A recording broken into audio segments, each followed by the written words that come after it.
Hello everyone, this is Faye Renee. Welcome back to Reviews with Faye Renee. Well, today we got something different. Today we got something all the way from London. Yep, today we're going to review The Gentleman that stars Matthew McConaughey. I got the 411 on it and I'm going to tell you all about it, so stay tuned. Be right back after the intro.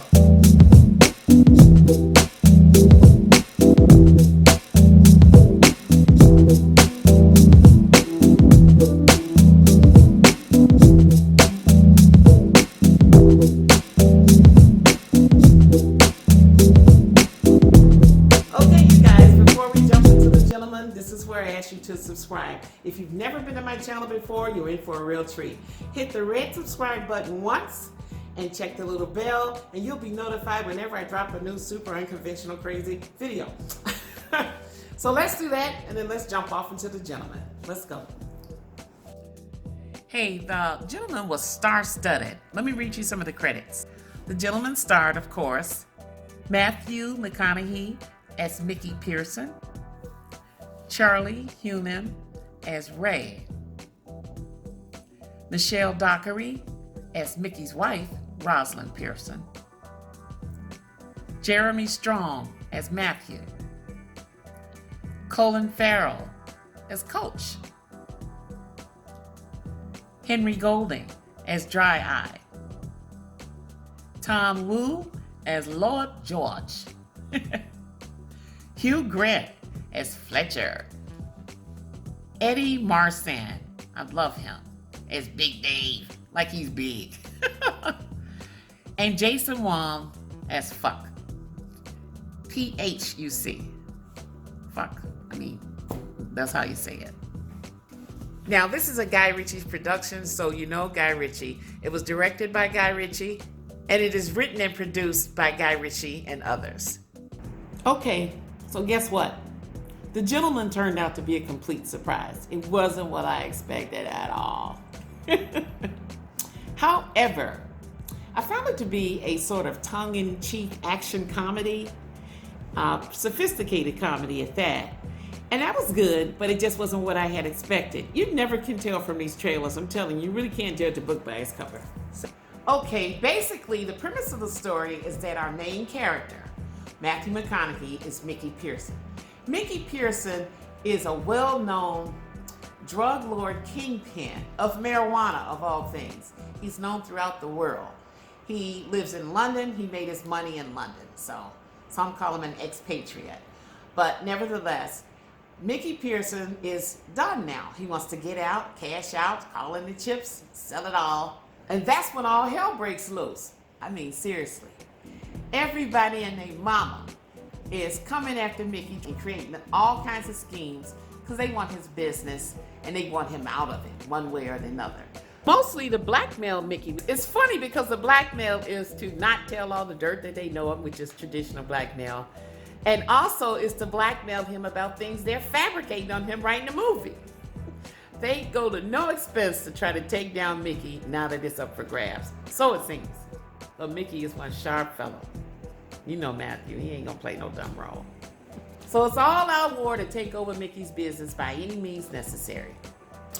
And that's what causes the film to become, to me, a circus-like ride of constant action and motion in the film, with plots all over the place. Particularly time warp sequence plots that I get so sick of nowadays. You know, you're going back to here, and this was 2 days before, this was an hour before, and that's why that happened. It just got to be a little ridiculous for me, ridiculopathy, which doesn't mean that. That's a medical term. But in this case, it means this, ridiculopathy. I made that up. And you know what? The premise of this film was almost genius. Almost, but not quite.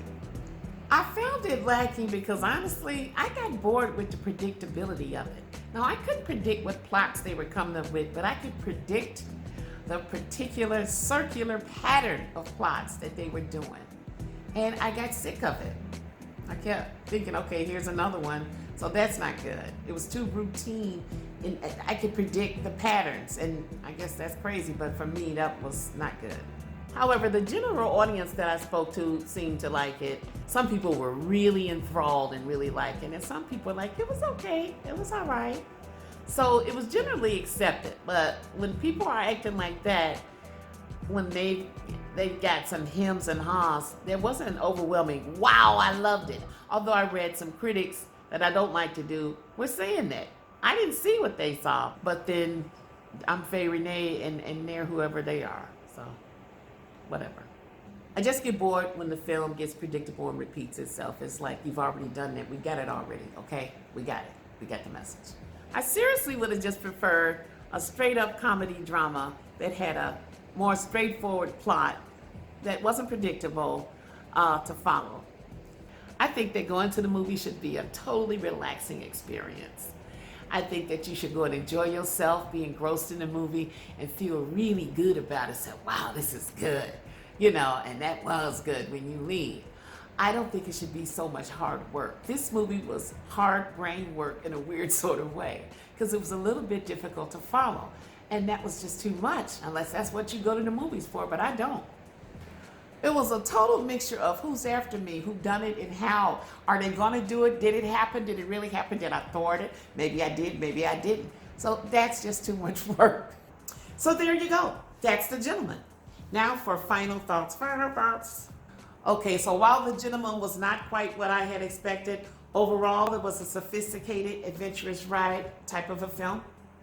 All right, you guys, the two best things about this film were, honestly to me, number one was the clothing. Beautiful clothes, beautiful wardrobe. Very hip, very stylish, very modern. But it had an exaggerated British flair. And that's what made it really unique and kind of cool as hell. I liked it. Now, the number two best thing in the movie was Hugh Grant and Colin Farrell's performance. Outstanding. I couldn't get enough of them on screen. So I guess that makes it three things if you count them both separately. Three great things. And it was a good script. It was just a bit merch, as I said. Okay, bottom line. I think that The Gentleman